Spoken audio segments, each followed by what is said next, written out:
आप सुन रहे हैं आध्यात्मिक वार्ता आरजे कमल के साथ रेडियो उड़ान पर। श्रवण के अनंत आनंद की अनुभूति हेतु सुनते रहिए रेडियो उड़ान, एक उड़ान जीवन की।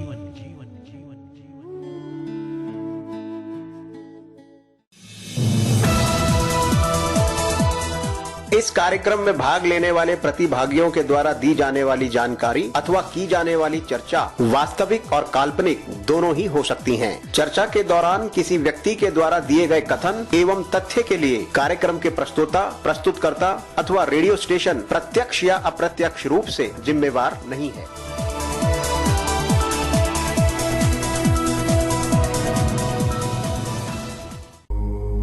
आध्यात्मिक वार्ता, वैदिक चर्चा, वेद क्या है, तिरचित शुद्ध स्वरूप सम्मानित भारत और विश्ववासियों, हार्दिक प्रेम।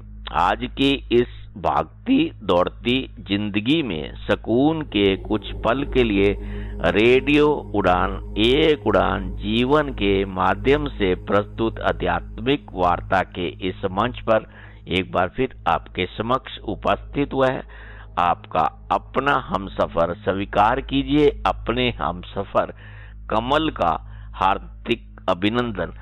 साथियों, मित्रों, आध्यात्मिक वार्ता के इस मंच पर पिछले सप्ताह हम सब ने मिलकर हमारे साथ जुड़े हुए हमारे विद्वान साथी के श्रीमुख से आध्यात्मिक वार्ता के इस मंच पर जीवन दर्शन के विभिन्न पहलुओं पर हमारे विद्वान साथियों के श्रीमुख से उनके भाव, उनके विचारों को श्रवण किया, उसे जाना और समझा। ये यात्रा अभी भी इसी प्रकार जारी है। आज की इस यात्रा में आध्यात्मिक वार्ता के इस मंच पर हमारे साथ जुड़े हुए हमारे विद्वान साथी के श्रीमुख से हम सब मिलकर आध्यात्मिक वार्ता के अंतर्गत, वैदिक चर्चा के अंतर्गत ऋग्वेद पर अपने विद्वान साथियों के मुखारबिंद से उनके भाव का श्रवण करेंगे और उसे जानने और समझने का प्रयास करेंगे। आज की इस यात्रा को विधिवत रूप से आरंभ करने से पूर्व आइए हम सब मिलकर शांत मन, स्थिर चित्त, आनंद में प्रफुल्लित वातावरण, हर्षोल्लास के साथ अपने माता पिता, अपने गुरु, अपने आराध्य का मन मंदिर में सिमरन करते हुए इस मधुर वचन का श्रवण करते हैं और उसका आनंद लेते हैं।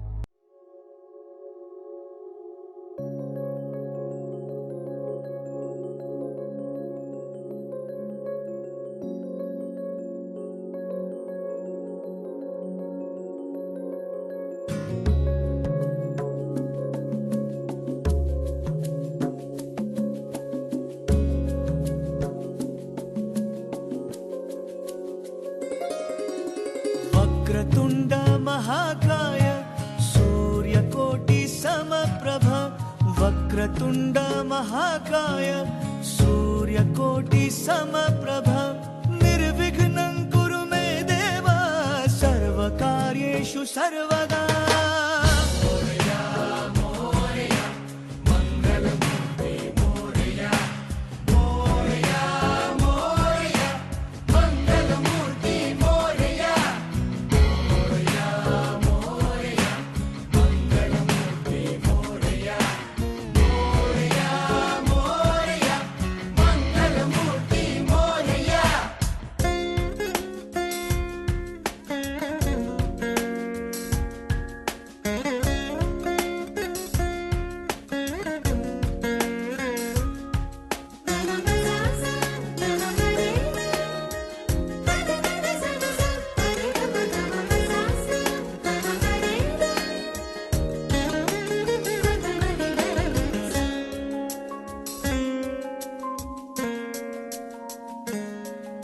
सुमुखश्च एकदन्तश्च कपिलो गजकर्णकः, सुमुखश्च एकदन्तश्च कपिलो गजकर्णकः, लम्बोदरश्च विकटो विघ्ननाशो गणाधिपः।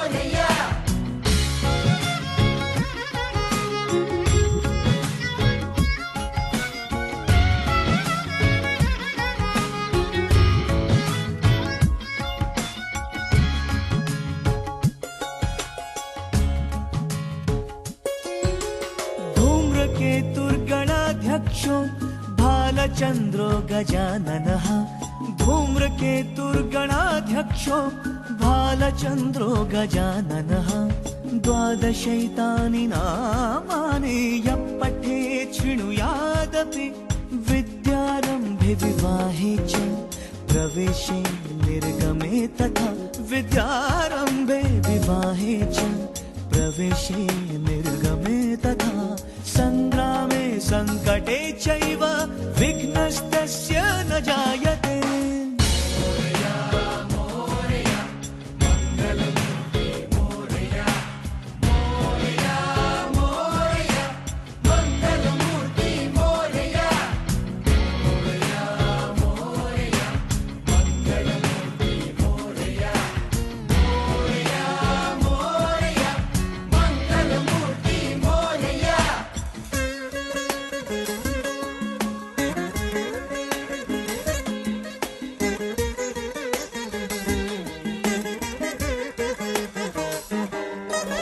शुक्लाम्बरधरं देवं शशिवर्णं चतुर्भुजं शुक्लाम्बरधरं देवं शशिवर्णं चतुर्भुजं प्रसन्नवदनं ध्यायेत् सर्वविघ्नोपशान्तये।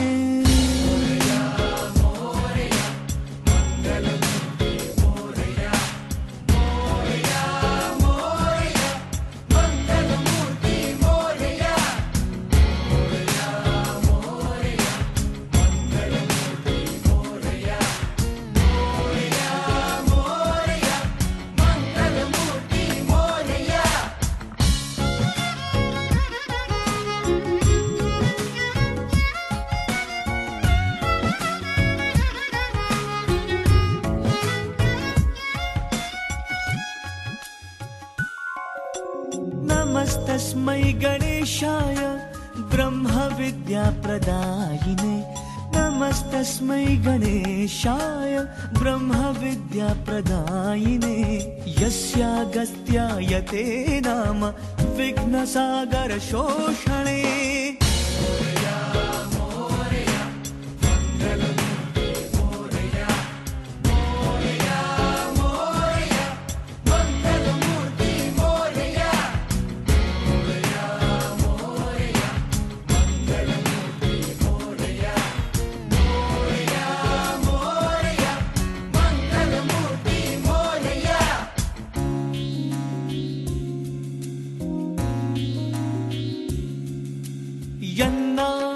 यन्नामग्रहणादेव अपि मङ्गलमाप्नुवन् यन्नामग्रहणादेव अपि मङ्गलमाप्नुवन् रिद्धिसिद्धिप्रदातारं रिद्धिसिद्धिप्रदातारं तं नमामि गजाननं तं नमामि गजाननम्।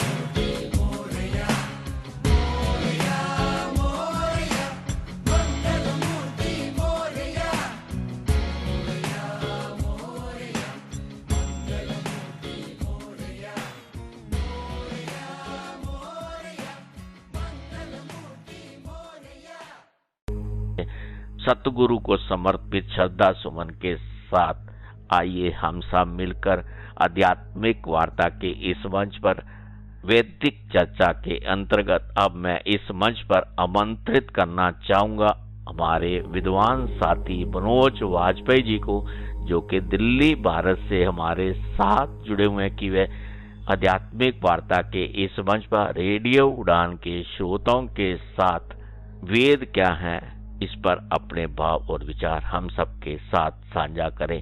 आइए हम सब मिलकर इस मंच पर मनोज वाजपेयी जी का दिल की गहराइयों से हार्दिक अभिनंदन करते हैं और उनसे अनुरोध करते हैं कि वे आज की इस यात्रा को विधिवत रूप से आरंभ करें। ओम श्रीमातृपितृगुरु इष्टचरण कमलेभ्यो नमो नमः। ओम श्रीमातृदेवो भव, श्रीपितृदेवो भव, श्री आचार्य देवो भव। आध्यात्मिक वार्ता के अंतर्गत वैदिक चर्चा को सुनने वाले सभी श्रद्धावान मित्र बंधुओं को मनोज वाजपेयी की ओर से सादर यथा योग्य अभिवादन। जो भारतीय ज्ञान एवं चिंतन की परंपरा को समझना चाहते हैं, या यूं कहें कि संसार की चिंतन परंपरा को समझना चाहते हैं, आध्यात्मिक परंपरा को समझना चाहते हैं, उन्हें वेदों के विषय में अवश्य जानना चाहिए या यहीं से समझने का आरंभ करना चाहिए, क्योंकि वेद संसार के सबसे प्राचीन ग्रंथ हैं। वेद सनातन संस्कृति के स्रोत हैं। मनुस्मृति में कहा गया, वेदो खिलो धर्म मूलम, वेद धर्म के मूल हैं। मनुस्मृति के दूसरे अध्याय के 6ठे श्लोक में धर्म के 4 स्रोत बताए गए हैं, जिसमें सबसे पहले वेद, फिर स्मृतियां, फिर सज्जनों का चरित्र, फिर आत्मसंतुष्टि। महाभारत में भी, महाभारत के शांति पर्व में भी वेदों का धर्म सर्वाधिक प्राचीन माना गया है और वेदों को ही धर्म का मूल कहा गया है। जब हम वैदिक चिंतन की बात करते हैं, वैदिक ज्ञान परंपरा की बात करते हैं या वेद ग्रंथों की बात करते हैं, तो ये भी एक पूरी श्रृंखला है, पूरा क्रम है, जिसके अंतर्गत सबसे पहले वैदिक संहिताएं, फिर उन संहिताओं की व्याख्या करने वाले ब्राह्मण ग्रंथ, फिर उन्हीं ब्राह्मण ग्रंथों के वे अंश जो तत्व चिंतन को प्रस्तुत करते हैं, आत्मचिंतन को प्रस्तुत करते हैं, आरण्यक, फिर उन्हीं आरण्यकों का विस्तार रूप और वेदों का निष्कर्ष, वेदों का निचोड़ उपनिषद। तो संहिताएं, ब्राह्मण ग्रंथ, आरण्यक और उपनिषद, ये वैदिक ज्ञान परंपरा के प्रतिनिधि ग्रंथ हैं। ये एक पूरी भारतीय आध्यात्मिक चिंतन की परंपरा है, पूरी श्रृंखला है। तो इनमें सबसे पहले वैदिक संहिताएं आती हैं, और संहिताओं का मतलब होता है समूह। अब वेदों के संदर्भ में हम बात कर रहे हैं तो वैदिक मंत्रों का समूह, जैसे ऋग्वेद संहिता यानी ऋचाओं का समूह। ऋचाएं स्तुति, प्रार्थना। तो विभिन्न देवताओं को अपनी श्रद्धा, अपनी भावनाएं समर्पित करते हुए उनकी जो स्तुतियां की गई, जो प्रार्थनाएं समर्पित की गई, वे ही ऋचाएं हैं। और उनका जो समूह है, जिस ग्रंथ में ये ऋचाएं हैं, तो सबसे प्रथम जो संहिता है, प्रथम ग्रंथ है, विश्व का भी प्रथम ग्रंथ है, वो है ऋग्वेद संहिता। फिर यजुर्वेद संहिता, सामवेद संहिता, अथर्ववेद संहिता। इस पर कुछ विस्तार के साथ हम क्रम से चर्चा करेंगे। यहाँ विशेष पक्ष मैंने नहीं रखा है, ये तो सामान्य चर्चा है। विशेष जानकारी जिन्हें चाहिए, ऐसे जिज्ञासुओं को फिर विस्तृत अध्ययन करना चाहिए।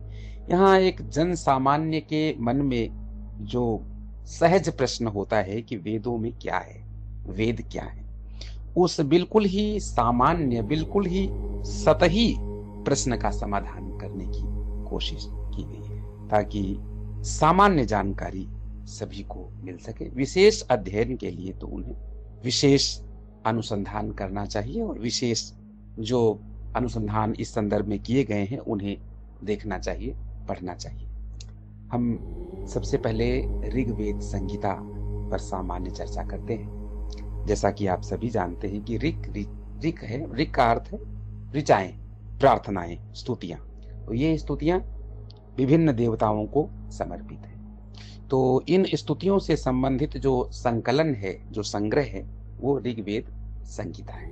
यहाँ एक बात विचारणीय है कि जब हम वैदिक संहिताओं की चर्चा करेंगे तो ये देखेंगे कि विभिन्न ऋषियों के नाम पर विभिन्न मंत्रों का संग्रह किया गया है। अलग अलग सूक्तों के अलग अलग ऋषि हैं। ये ऋषि वैदिक परंपरा में इन मंत्रों के रचनाकार नहीं माने गए हैं। इन मंत्रों का अनुभव करने वाले मंत्र दृष्टा ऋषि हैं। ऋषयो मंत्र दृष्टाराह न सृष्टाराह। ऋषियों ने मंत्र की रचनाएं नहीं की, उन्होंने मंत्र को अनुभव किया, यानी कि मंत्र ऋषियों से भी अधिक प्राचीन है। लेकिन जो इतिहासकार हैं, विद्वान हैं, वे उन मंत्रों के रचनाकार उन ऋषियों को ही मानते हैं। तो इस दृष्टिकोण से हमें इतिहासकारों का दृष्टिकोण अलग समझना चाहिए और प्राचीन भारतीय जो चिंतन है वो वेदों को अपौरुषेय मानता है कि वेद जो है किसी पुरुष के द्वारा, किसी एक व्यक्ति के द्वारा नहीं लिखे गए। अगर हम ऋग्वेद की बात करें, ऋग्वेद संहिता की बात करें, तो एक बड़ा ग्रंथ है, प्राचीन ग्रंथ तो है ही। जेंदावेस्ता और ऋग्वेद संसार के सबसे प्राचीन ग्रंथ है, प्राचीनतम ग्रंथ है। और ऋग्वेद में 10,580 ऋचाएं हैं, यानी कि प्रार्थनाएं हैं, और 1028 सूक्त हैं, 10 मंडल हैं। अध्ययन की सुविधा के लिए पहले जैसे किसी पुस्तक में चैप्टर्स होते हैं, अध्याय होते हैं, वैसे ऋग्वेद में 10 मंडल हैं। उन मंडलों में फिर विभिन्न देवताओं से संबंधित सूक्त हैं। एक देवता से संबंधित जितने मंत्रों का संग्रह हुआ उन्हें उस देवता के नाम से, यानी अग्नि सूक्त, वरुण सूक्त, इंद्र सूक्त, इस प्रकार रखा गया है। यानी अग्नि से संबंधित जो प्रार्थनाएं हैं, जो मंत्र हैं, वे अग्नि सूक्त के अंतर्गत हैं। तो अग्नि से संबंधित 200 सूक्त ऋग्वेद में हैं। प्रथम मंत्र भी अग्नि से ही शुरू होता है। ओम अग्निमीडे पुरोहितम विश्वस्य देवं ऋत्विजं होतारम रत्नधातमम। ये पहला मंत्र है ऋग्वेद का, ऋग्वेद संहिता का ये प्रथम मंत्र अग्नि देवता को समर्पित है। इस प्रकार से 200 मंत्र जो अग्नि देवता को समर्पित हैं वे अग्नि सूक्त के अंतर्गत हैं। 250 मंत्र जो इंद्र देवता को समर्पित हैं वे इंद्र सूक्त के अंतर्गत हैं। इसी प्रकार वरुण, मित्र, विष्णु, उषा, अश्विनी कुमार, रुद्र इत्यादि विभिन्न देवताओं से संबंधित सूक्त ऋग्वेद संहिता में प्राप्त होते हैं। तो ऐसे कार विभिन्न देवताओं से संबंधित मंत्र उन देवताओं के सूक्त कहलाए। सूक्त का अर्थ है सुंदर उक्तियां, सुंदर वचन, यहाँ पर सुंदर प्रार्थनाएं, ऐसा हम समझ सकते हैं। इन सूक्तों के क्रम को अगर हम देखें तो अग्नि और इंद्र के सबसे अधिक सूक्त हैं। जैसा कि मैंने बताया कि इंद्र के सबसे अधिक 250 सूक्त मिलते हैं और अग्नि के सबसे अधिक, उसके बाद दूसरे नंबर पर 200 सूक्त मिलते हैं। सभी मंडलों में सूक्तों की संख्या समान हो ऐसा भी नहीं है, और सभी सूक्तों में मंत्रों की संख्या यानी ऋचाओं की संख्या समान हो ऐसा भी नहीं है, कम ज्यादा है। कुछ सूक्त ऐसे हैं जिनमें बहुत कम मंत्र हैं और कुछ सूक्त ऐसे हैं जिनमें बहुत अधिक मंत्र हैं। प्रत्येक मंडल के एक मंत्र दृष्टा ऋषि हैं। जैसे प्रथम मंडल के गृत समद ऋषि हैं। इंद्र संबंधी जितने सूक्त हैं उन सूक्तों के प्रायः गृत समद ऋषि हैं। इसी प्रकार वशिष्ठ, अत्रि, भरद्वाज, वामदेव, विश्वामित्र अनेक ऋषि हैं जो विभिन्न मंत्रों एवं सूक्तों के दृष्टा ऋषि माने गए हैं। ऋग्वेद के पुरोहित को होता कहते थे। होता का अर्थ है आवाहन करने वाला, देव शक्तियों को बुलाने वाला। सदेवान आह्वायति, सदेवान आह्वयति, वह देवताओं का आवाहन करता है, इसलिए वह होता है। ऋग्वेद में केवल देवताओं की स्तुति की गई हो ऐसा भी नहीं है, कुछ सामाजिक विषयों पर भी चर्चा की गई है। कुछ संवाद सूक्त भी हमें प्राप्त होते हैं। अक्ष सूक्त के अंतर्गत एक जुआरी की जुआ खेलने के कारण कितनी दुर्दशा होती है, लोग उसे पहचानने से इनकार कर देते हैं, उसका बड़ा मार्मिक चित्रण किया गया है। और अंत में वह जो जुआरी है वो कहता है, अक्षैर्मा दिव्यः कृषिमित कृषस्व।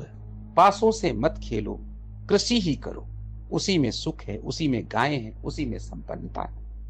इसके अतिरिक्त अन्य कई संवाद सूक्त मिलते हैं, जैसे विश्वामित्र नदी संवाद, तो इसमें 10/33 विश्वामित्र नदी संवाद है। विश्वामित्र यात्रा कर रहे हैं, यजमान के यहाँ से धन जो उन्हें प्राप्त है वो लेकर जा रहे हैं, रास्ते में नदी पड़ती है तो वे नदियों की वंदना करते हैं, नदियों को किस प्रकार समाज के लिए उपयोगी बताते हैं, इस प्रकार की चर्चा, इस प्रकार का वर्णन मिलता है। इसी प्रकार पुररवा और उर्वशी का संवाद, पुररवा के साथ उर्वशी का प्रेम संबंध हो जाता है। फिर वो जो अप्सरा उर्वशी है वो चूंकि देवताओं की अप्सरा है तो उसे अपने देवलोक जाना पड़ता है, और उनका जो वियोग है उसका विस्तृत वर्णन वहां पर मिलता है। कुछ समय बाद वो फिर थोड़े समय के लिए इंद्र से मिलती है, तो दोनों का आपस में जो संवाद है वो एक श्रृंगार, वियोग श्रृंगार का वर्णन, मार्मिक वर्णन वहां पर उपस्थित करता है।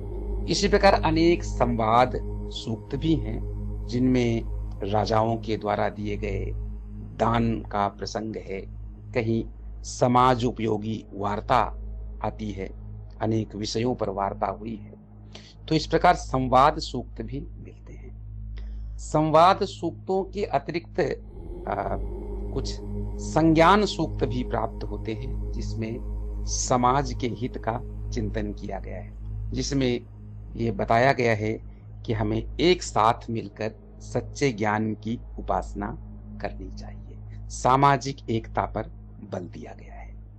तो संपूर्ण ऋग्वेद की विषय वस्तु को यदि हम बहुत ही संक्षेप में देखें तो हम ये पाते हैं कि ऋग्वेद में देवताओं की स्तुतियों से संबंधित तो मंत्र हैं ही, इसके अतिरिक्त विभिन्न सामाजिक विषयों का भी बड़ा मार्मिक चित्रण हुआ है। सामाजिक बुराइयों से दूर रहने की शिक्षा भी अनेक संवाद सूक्तों में दी गई है, और कुछ सृष्टि से संबंधित सूक्त मिलते हैं, जैसे कि नासदीय सूक्त। अब इस नासदीय सूक्त में बताया गया है कि सृष्टि की उत्पत्ति कैसे हुई। इस विषय में किसी को संपूर्ण ज्ञान नहीं है, फिर भी सृष्टि की उत्पत्ति के बारे में जो उस समय तक चिंतन की परंपरा थी, जो लोगों का चिंतन था, उसको अभिव्यक्त किया गया है। और ये कहा गया है कि यहाँ सबसे पहले जल था या सबसे पहले केवल शून्य था, क्या था, इस विषय में शायद जो इसका निर्माता है वह जानता हो, और हो सकता है वह भी न जानता हो। लेकिन इसी क्रम में ऐसा माना गया है कि पहले 2 तत्व उत्पन्न हुए और उन्होंने फिर सृष्टि के क्रम को आगे बढ़ाया। तो नासदीय सूक्त है। पुरुष सूक्त है, 10वें मंडल में पुरुष सूक्त प्राप्त होता है, जिसमें यह बताया गया है कि किस प्रकार परमात्मा से और संपूर्ण सृष्टि उत्पन्न हुई, जड़ और चेतन सृष्टि उत्पन्न हुई। उस परम पुरुष के विभिन्न अंगों से अलग अलग सृष्टि के उपादान उत्पन्न हुए। बहुत ही चर्चित जो वर्ण व्यवस्था से संबंधित मत है कि ब्राह्मण उस पुरुष के मुख से उत्पन्न हुए, क्षत्रिय भुजाओं से, जंघाओं से वैश्य और चरणों से शूद्रों की उत्पत्ति हुई, ये भी उसी पुरुष सूक्त के अंतर्गत आता है। तो 10वें मंडल में अनेक संवाद सूक्तों का वर्णन मिलता है, जैसे नासदी सूक्त है, जैसे पुरुष सूक्त है, यम और यमी संवाद है। यम और यमी संवाद है जिसमें ये बताया गया है कि यमराज और यमुना दोनों जुड़वा भाई बहन हैं। एकांत में यमुना अपने भाई यम पर ही मोहित हो जाती है और उनसे प्रणय निवेदन करती है, लेकिन यम कहते हैं कि ये उचित नहीं है, हम भाई बहन हैं, हमें ऐसा नहीं करना चाहिए। चाहे भले ही हमें कोई दूसरा ना देख रहा हो, लेकिन संसार में अदृश्य देव शक्तियां हमें देख रही हैं, हमें सामाजिक नियमों एवं अनुशासन का पालन करना चाहिए। तो इसमें एक परिवार की जो सुदृढ़ परंपरा है, जो अनुशासन है, उसकी अभिव्यक्ति इसमें हुई है। तो 10वें मंडल में अनेक संवाद सूक्त प्राप्त होते हैं। इसीलिए विद्वान पहले और 10वें मंडल को अपेक्षाकृत अधिक नवीन मानते हैं और दूसरे से लेकर के 9वें मंडल तक को अधिक प्राचीन माना गया है। खैर, ये तो इतिहासकारों का विषय है, हमें इस पर विशेष चर्चा नहीं करनी, क्योंकि ये इतिहास का विषय है। इतिहासकारों ने अपने अनुसार उपलब्ध स्रोतों के आधार पर निष्कर्ष दिए हैं। यद्यपि वैदिक समाज के बारे में कोई ऐसे स्रोत हमें नहीं मिल सकते, मुद्राएं इत्यादि, अभिलेख इत्यादि नहीं मिल सकते, लेकिन भाषा वैज्ञानिक दृष्टि से ज्योतिषीय आधार को लेकर के जो आधार हो सकते हैं वैदिक ऐतिहासिक व्याख्या की, उसके अनुसार इतिहासकारों ने अलग अलग प्रकार से व्याख्या की है और अपने मत को प्रस्तुत किया है। यह विषय बहुत ही विस्तृत है और इस पर यहाँ चर्चा करने की आवश्यकता भी नहीं है। संक्षेप में हम समझें तो ऋग्वेद में देवताओं की स्तुतियां हैं, देवताओं का आवाहन करने से संबंधित मंत्र हैं और कुछ ऐसे सूक्त भी मिलते हैं जिनमें समसामयिक सामाजिक विषयों को, सामाजिक चिंतन को, सामाजिक बुराइयों को दूर करने से संबंधित चिंतन को भी प्रस्तुत किया गया है। सृष्टि की उत्पत्ति से संबंधित वर्णन, परमात्मा के ज्ञान से संबंधित वर्णन से संज्ञान सूक्त है, पुरुष सूक्त है। ओम सहस्रशीर्षा पुरुषः सहस्राक्षः सहस्रपात् स भूमिं विश्वतो वृत्वा अत्यतिष्ठत् दशांगुलम। वह पुरुष 1000 सिरों वाला, 1000 आंखों वाला, 1000 पैरों वाला है। वह संपूर्ण संसार को व्याप्त करके भी 10 अंगुल के परिमाण में स्थित है। अभी इस प्रकार के जो सूक्त हैं उनकी बड़ी गंभीर दार्शनिक व्याख्या की जाती है। 1000 सिरों वाला पुरुष अर्थात संसार के जितने भी मस्तिष्क हैं वे उस परमात्मा के ही मस्तिष्क हैं, क्योंकि सभी को सोचने का सामर्थ्य, देखने का सामर्थ्य, सुनने का सामर्थ्य, चलने का सामर्थ्य, करने का सामर्थ्य, यानी संसार के जितने भी प्राणी हैं उनमें जो जो क्षमताएं हैं वे परमात्मा के द्वारा, उस परम पुरुष के द्वारा ही दी गई हैं। तो संसार के जितने प्राणी हैं उन सभी की आंखें, उन सभी के मुख, उन सभी के हाथ पैर उस परमात्मा के ही आंखें, हाथ पैर इत्यादि तो हैं। तो यहाँ जब 1000 सिरों वाले किसी परम पुरुष की बात की जाती है तो इसका मतलब ये नहीं कि उस देवता के या उस पुरुष के 1000 सिर हैं। इसका मतलब है कि संसार में जितने भी प्राणी हैं उन सभी की इंद्रियां उस परमात्मा की ही इंद्रियां हैं, क्योंकि उन सभी को देखने, सुनने, सोचने, बोलने, चलने का सामर्थ्य परमात्मा से ही मिला है। कि संपूर्ण संसार के प्राणियों की समस्त इंद्रियों में जो विभिन्न कर्म करने का सामर्थ्य है वह परमात्मा के द्वारा दिया गया ही सामर्थ्य है। अर्थात संपूर्ण संसार उस परमात्मा, उस परम पुरुष का ही स्वरूप है। वह परमात्मा सब में व्याप्त है। इस प्रकार हम देखते हैं कि वैदिक चिंतन विभिन्न देवताओं की स्तुतियों से आरंभ होकर एक परम पुरुष परमात्मा के चिंतन में संपन्न होता है। ऋग्वेद में एक स्थान पर कहा गया है कि वही परमात्मा अग्नि है, वही इंद्र है, वही मरुत है। एक उस परमात्मा को ही विद्वान लोग विभिन्न नामों से पुकारते हैं। तो ऋग्वेद में परमात्मा की, ईश्वर की विभिन्न प्राकृतिक शक्तियों को देवता के रूप में उपास्य माना गया है, उनकी स्तुति की गई है और उन सभी शक्तियों को एक परम पुरुष में समाहित माना गया है। संपूर्ण संसार की उत्पत्ति उस परमात्मा से ही मानी गई है। तो इस प्रकार बहुदेववाद के साथ साथ एक ईश्वरवाद को, उस चिंतन को वैदिक परंपरा में प्रमुखता से रखा गया है। सांसारिक विषयों की चर्चा की गई है, जैसा कि मैंने बताया। सांसारिक बुराइयों से बचने की चर्चा की गई है। मनुष्य के मन में प्रकृति को लेकर जो कौतूहल है, जो जिज्ञासा है, सृष्टि की उत्पत्ति कैसे हुई, इसकी रचना कैसे हुई, किस श्रृंखला में हुई, पहले किसकी उत्पत्ति हुई, आत्मा क्या है, इत्यादि जो दार्शनिक जिज्ञासाएं हैं उनका समाधान भी इस महान ग्रंथ में ऋषियों के माध्यम से किया गया है।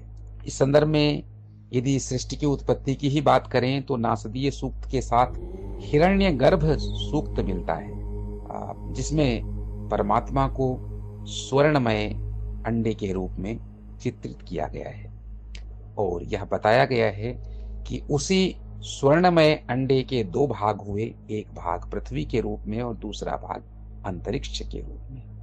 और जब यह जो समस्त संसार है, समस्त लोक हैं, वे कांपते हुए से प्रतीत हुए तो उस हिरण्यगर्भ रूपी परमात्मा ने उन्हें स्थिर किया, उनकी रक्षा की, उनका पालन किया।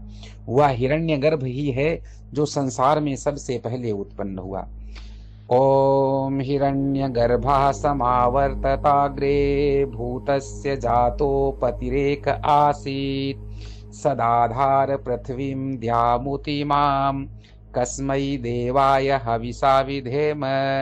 वह हिरण्यगर्भ है जो सृष्टि में सबसे पहले उत्पन्न हुआ, उसी से समस्त लोक उत्पन्न हुए, उसी ने समस्त संसार को धारण किया। तो उस हिरण्यगर्भ को छोड़कर किस देवता के प्रति हम अपनी आहुति समर्पित करें, अर्थात हमारी श्रद्धा, हमारी आहुतियों का एकमात्र वह हिरण्यगर्भ ही आधार है। तो यहाँ पर हिरण्यगर्भ को परम पुरुष के रूप में, सृष्टि के जनक के रूप में और सृष्टि को स्थिर करने वाले के रूप में चित्रित किया गया है। इस प्रकार बहुदेववाद से लेकर के एक ईश्वरवाद की संपूर्ण परिकल्पना, संपूर्ण चिंतन इस महान ग्रंथ में हमें प्राप्त होता है। सांसारिक विषयों की भी चर्चा स्थान स्थान पर की गई है और एक साथ रह करके संसार की प्रगति में अपना योगदान देने की बात भी संज्ञान सूक्तों में कही गई है। बहुत ही संक्षेप में ऋग्वेद संहिता पर चर्चा करने का मेरा प्रयास था। यथासंभव मैंने कुछ जितना मैं समझता हूँ वह आप तक साझा करने का प्रयास किया है और इस श्रृंखला को आगे जारी रखने का मेरा संकल्प है। आप सभी सुनने वाले मित्र बंधुओं को हार्दिक धन्यवाद। आध्यात्मिक वार्ता के इस मंच पर अभी हम सब ने मिलकर हमारे साथ जुड़े हुए हमारे विद्वान साथी के श्रीमुख से आध्यात्मिक वार्ता के इस मंच पर वैदिक चर्चा के अंतर्गत ऋग्वेद पर उनके भाव को जाना और समझा। ये यात्रा आगे भी इसी प्रकार जारी रहेगी। अब इस मंच पर हमें लेना होगा एक छोटा सा अल्प विराम।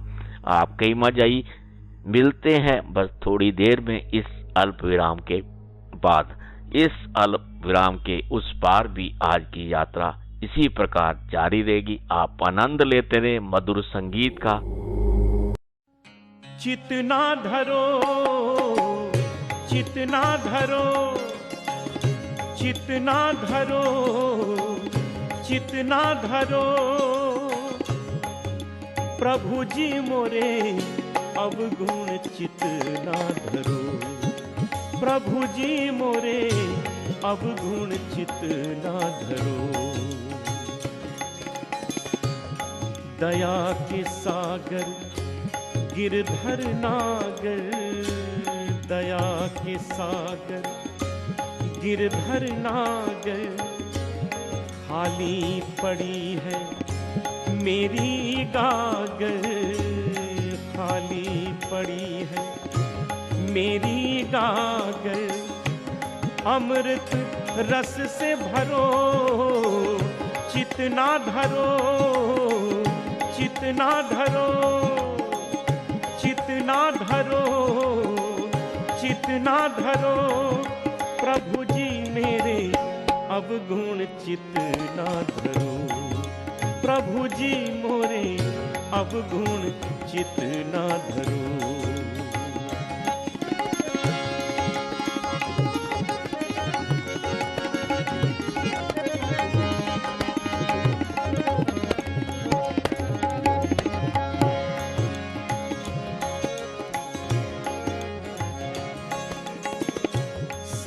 जग ढूंढा तुझे न पाया, कौन है अपना कौन पराया। सब जग ढूंढा तुझे न पाया, कौन है अपना कौन पराया। ये तो मेरी समझ न आया, बुद्धिहीन बालक भरमाया। ज्ञान प्रकाश करो चितना धरो, चितना धरो, चितना धरो, चितना धरो। प्रभु जी मोरे अवगुण चितना धरो, प्रभु जी मोरे अवगुण चितना धरो। दया के सागर गिरधर नागर, खाली पड़ी है मेरी गागर। अमृत रस से भरो चितना धरो, चितना धरो, चितना धरो, चितना धरो। प्रभु जी मोरे अवगुण चितना धरो, प्रभु जी मोरे अवगुण चितना धरो।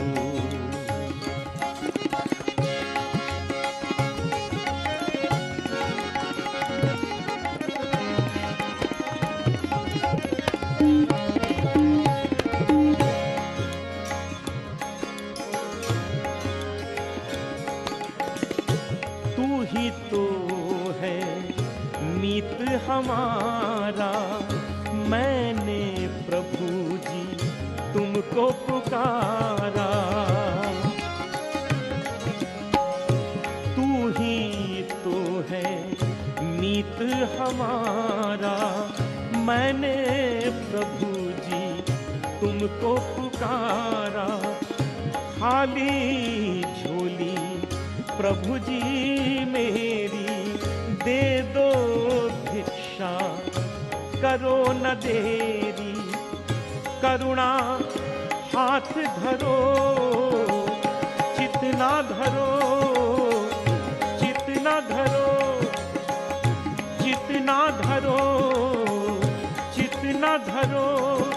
प्रभु जी मेरे अवगुण चितना धरो, प्रभु जी मोरे अवगुण चितना धरो। दया के सागर गिरधर नागर, खाली पड़ी है मेरी गागर। अमृत रस से भरो चितना धरो, चितना धरो, चितना धरो, चितना धरो। प्रभु जी मोरे अवगुण चितना धरो, प्रभु जी मोरे अवगुण चितना धरो। प्रभु जी मोरे अवगुण चितना धरो।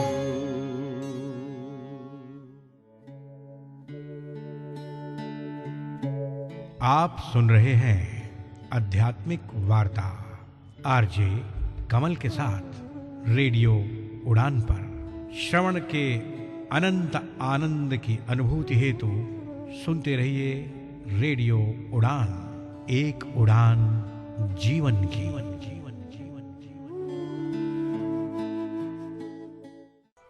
वैसे तो आपको हर चीज में प्रोटेक्शन चाहिए।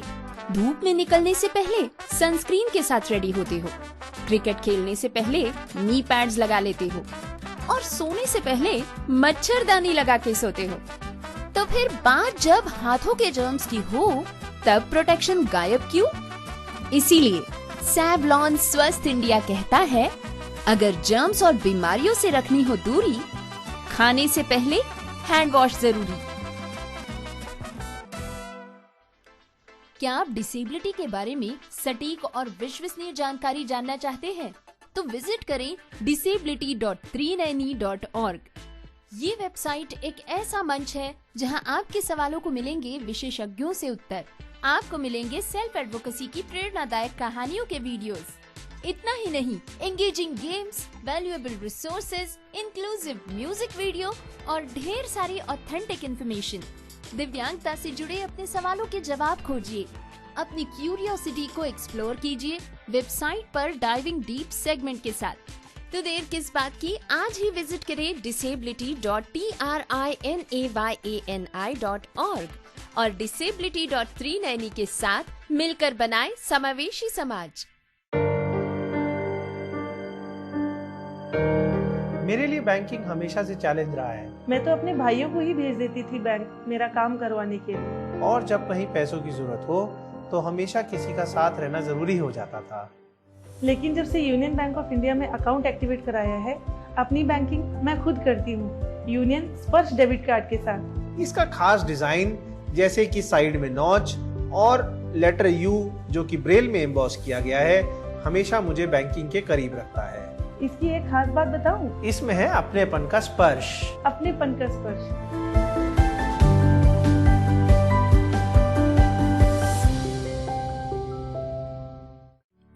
Your inclusive and accessible WhatsApp banking solution is here. UVCon empowers every customer, especially individuals with disabilities, to manage their banking needs effortlessly. UVCon features a simple, user-friendly chat interface designed for everyone. It prioritizes security and ease, making banking as straightforward as sending a message. From your registered mobile number, simply type "Hi" and send it to Union Bank of India's official WhatsApp number 9666 606 060.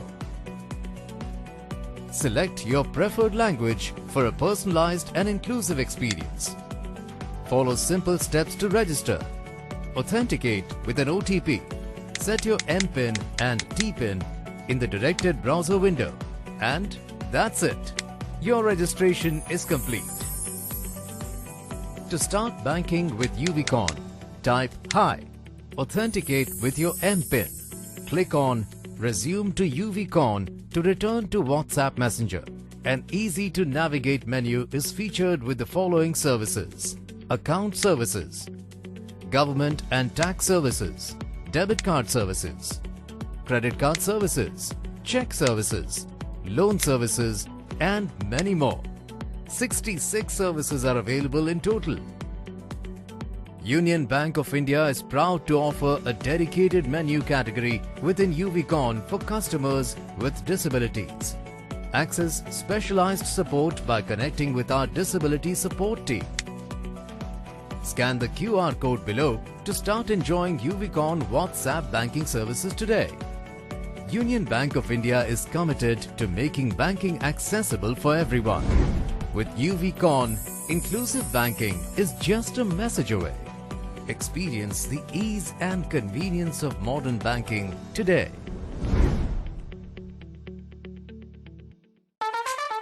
अगर पानी न होता तो क्या ये गाना hit हो पाता?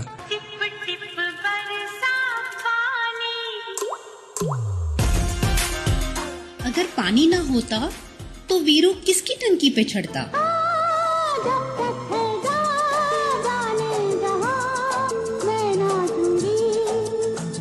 अगर पानी न होता तो मेघा क्या बरसाते? बरसो रे मेघा मेघा बरसो रे मेघा मेघा बरसो रे मेघा बरसो। जिस तरह बॉलीवुड में पानी एक अच्छी भूमिका रखता है, ठीक उसी तरह पानी हमारे जीवन में भी एक अच्छा रोल निभाता है। रेडियो उड़ान कहता है पानी बचाएं, पानी में गंदगी ना फैलाएं। रेडियो उड़ान द्वारा जनहित में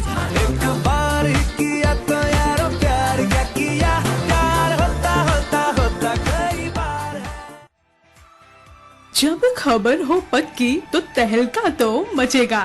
क्या हो रहा है आज, क्या होने वाला है कल, अब ये है अप टू डेट रहने का वक्त with latest PWD news, job alerts, events and current happenings.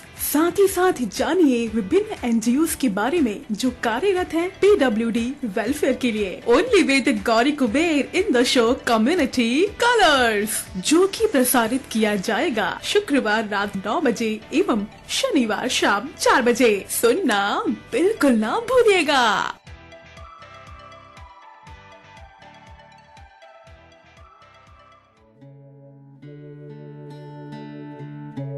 आप सुन रहे हैं आध्यात्मिक वार्ता आरजे कमल के साथ रेडियो उड़ान पर। श्रवण के अनंत आनंद की अनुभूति हेतु सुनते रहिए रेडियो उड़ान, एक उड़ान जीवन की।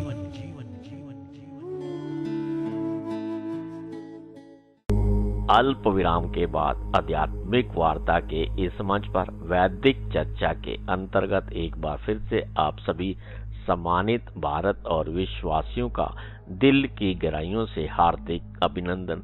साथियों, मित्रों, अल्प विराम पे जाने से पहले हमारे साथ जुड़े हुए हमारे विद्वान साथी के मुखारबिन से वैदिक चर्चा के अंतर्गत आज हम सब ने मिलकर हमारी पुरानी सांस्कृतिक विरासत वेद क्या है, इसके अंतर्गत हमारे विद्वान साथी के मुखारबिन से हम सब ने मिलकर ऋग्वेद पर उनके भाव, उनके विचारों का श्रवण किया, उसे जाना और समझा। इस मंच पर हमारे विद्वान साथी ने हमारे सबके मन में हमारी पुरानी सांस्कृतिक विरासत के बारे में जिज्ञासा उत्पन्न करने का एक प्रयास किया है। साथियों, मित्रों, आइए हम सब मिलकर दृढ़ संकल्प करें कि इस मंच पर हमारे विद्वान साथी के माध्यम से वैदिक चर्चा के अंतर्गत हमारी पुरानी सांस्कृतिक विरासत को जानने और समझने का प्रयास करते हुए आने वाली हमारी भावी पीढ़ी को इससे अवश्य अवगत कराएंगे। साथियों, मित्रों, इस मंच पर ये यात्रा कल भी इसी प्रकार जारी रहेगी। इस मंच पर कल हमारे विद्वान साथी के मुखारबिन से वैदिक चर्चा के अंतर्गत यजुर्वेद पर से जानने और समझने का प्रयास करेंगे। साथियों, मित्रों, अब इस मंच पर मैं अपने भाव और विचार आप सबके साथ साझा करने का प्रयास करता हूँ। आइए हम सब मिलकर दादा की वाणी का श्रवण करते हैं, उसे जानने और समझने का प्रयास करते हुए जीवन रूपी इस गाड़ी को आगे बढ़ाते हुए अपने सभी नैतिक और सामाजिक दायित्वों को पूरा करते हुए, इसका मनन करते हुए, इसे निदर्शन करते हुए उस परमपिता परमात्मा को पाने का एक प्रयास करना चाहिए जिससे उसने हमें अपने अंश के रूप में मृत्यु लोक की इस भूमि पर भेजा है। Be clean rather than clever, चालाकी से चतुर्भुज नहीं मिलता है। Fill the day with full of energy, the sun behind the small cloud, so nice see you the most happiest person. Impartial justice is the purest mercy of the God. Work is worship. Love is God. God is love. Love is life. Life is love. मानवता की सेवा ही सच्चा प्रेम है। As you think, so you becomes. Everybody has a confirmed return ticket, but date of journey is not confirmed. So always live in the present and enjoy the life. हर आदमी की वापसी तय है, परंतु उसे पता नहीं है कि उसकी वापसी कब होगी। इसलिए आज में जिए और इस जीवन का आनंद उठाएं। Save water, save paper, save petrol, adopt at least one plant, save earth, donate blood, save life. साथियों, मित्रों, जीवन रूपी इस गाड़ी को आगे बढ़ाते हुए हमें अपने जीवन में एक दृढ़ लक्ष्य के साथ उस परमपिता परमात्मा को पाने का प्रयास करना चाहिए जिसके अंश के रूप में हम इस मृत्यु लोक की भूमि पर आए। साथियों, मित्रों, समय की मर्यादा को देखते हुए आध्यात्मिक वार्ता के इस मंच पर वैदिक चर्चा का ये कार्यक्रम बस यही था। आपसे बहुत जल्द मुलाकात होगी इस मंच पर वैदिक चर्चा के अंतर्गत हमारे साथ जुड़े हुए हमारे विद्वान साथी के मुखारबिन से यजुर्वेद पर उनके भाव, उनके विचारों को जानने और समझने इसका प्रयास करेंगे। इसके साथ साथ हम सब मिलकर इस मंच पर जीवन मूल्य के विभिन्न पहलुओं के साथ साथ शेष संबंधी जानकारी भी हमारे विद्वान साथी आप सबके साथ साझा करते रहेंगे। साथियों, मित्रों, अब इस मंच पर मैं आपसे रुखसत होने की इजाजत चाहता हूँ। आपको छोड़े जा रहा हूँ इस आशा और विश्वास के साथ कि आप खुश रहेंगे, प्रसन्न रहेंगे, स्वस्थ रहेंगे, मस्त रहेंगे, हंसते रहेंगे, खेलते रहेंगे। हाथ होगा काम में, ध्यान होगा उस परमपिता परमात्मा में। आज के आनंद की जय, आज के आनंद की जय। ओम नमो भगवते वासुदेवाय। जय राम जी की, जय राम जी की। साथियों, मित्रों, आप सबका कोटि कोटि शय धन्यवाद। इस कार्यक्रम का सहजता के साथ, धैर्य के साथ, संयम के साथ श्रवण करने के लिए आप इस कार्यक्रम के बारे में अपनी पसंद, अपनी प्रतिक्रिया हम सबके साथ साझा कर सकते हैं। आप हमारी वेबसाइट www.radioudan.com के माध्यम से, हमारी मेल आईडी mail@radioudan.com के माध्यम से, इसके अतिरिक्त आप मेरी पर्सनल मेल आईडी KAIS170362@gmail.com के माध्यम से भी लिखकर साझा कर सकते हैं। मैं आपके सुझावों की बेसब्री के साथ प्रतीक्षा करूंगा और इसे इस कार्यक्रम में शामिल करने का प्रयास करते हुए आपके अनुभव, आपके ज्ञान, आपके सुझाव, आपकी पसंद, अपनी प्रतिक्रिया के साथ इस कार्यक्रम को और बेहतर रूप से आप सबके साथ साझा करने का प्रयास करूंगा। आप सबका पुण्य कोटि कोटि शय धन्यवाद। इस कारवां को यूं ही आगे बढ़ाने के लिए मुझे आशा ही नहीं, पूरा विश्वास है कि आप इस कारवां को यूं ही आगे बढ़ाते हुए इसे वट वृक्ष के रूप में स्थापित करने में मेरा पूरा सहयोग करेंगे। साथियों, मित्रों, अब सब मिलकर श्रवण करते हैं इस मधुर भजन का। इस मधुर भजन के श्रवण के बाद भी आज की यात्रा रेडियो उड़ान, एक उड़ान जीवन के माध्यम से इसी प्रकार जारी रहेगी। आप आनंद लेते रहे मधुर संगीत का। पुण्य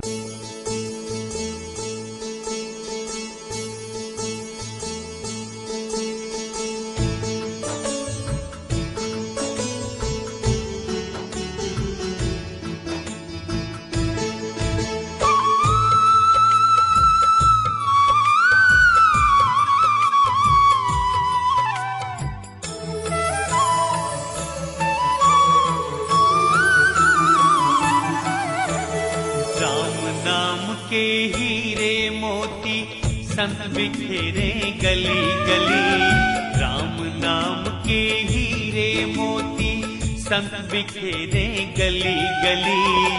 ले लो रे कोई राम का प्यारा, शोर मचाए गली गली। राम नाम के हीरे मोती संत बिखेरे गली गली। ले लो रे कोई राम का प्यारा, शोर मचाए ले लो रे कोई राम का प्यारा, शोर मचाए गली गली।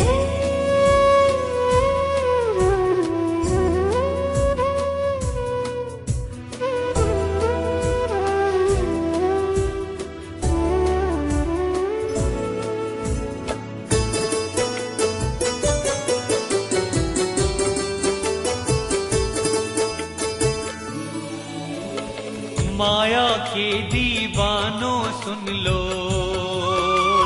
एक दिन ऐसा आएगा, धन दौलत और माल खजाना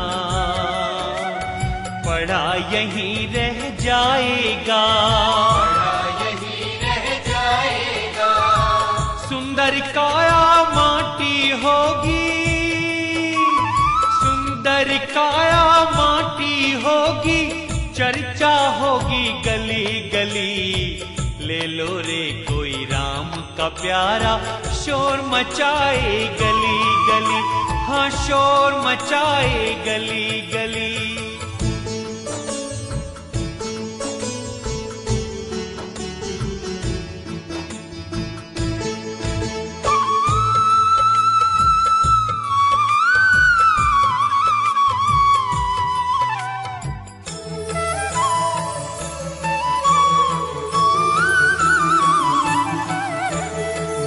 करता है मेरी मेरी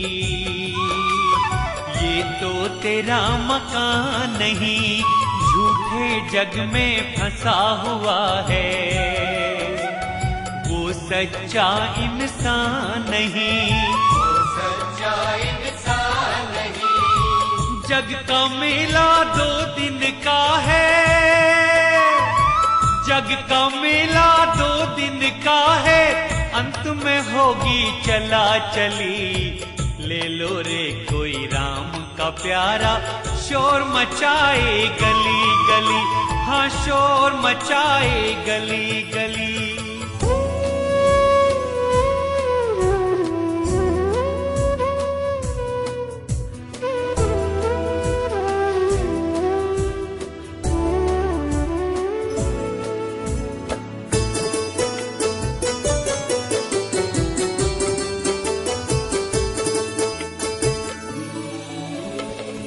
जिसने ये हीरे लूटे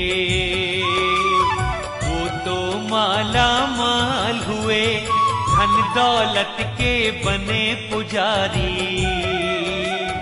आखिर वो कंगाल हुए, आखिर वो कंगाल हुए। सोने चांदी वालों सुन लो, सोने चांदी वालों सुन लो, बात सुनाओ खरी खरी। ले लो रे कोई राम का प्यारा, शोर मचाए गली गली, हाँ शोर मचाए गली गली।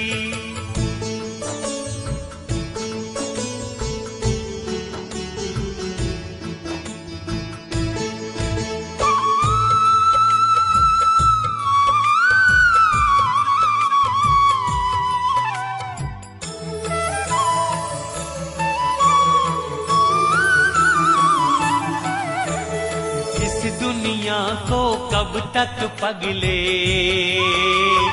अपना कहता जाएगा, ईश्वर को तो भूल गया है, अंत समय पछताएगा, अंत समय पछताएगा। 2 दिन का ये चमन खिला है, 2 दिन का ये चमन खिला है, फिर मुरझाए कली कली। ले लो रे कोई राम का प्यारा, शोर मचाए गली गली, हाँ शोर मचाए गली गली। राम नाम के हीरे मोती संत बिखेरे गली गली। ले लो रे कोई राम का प्यारा, शोर मचाए गली गली।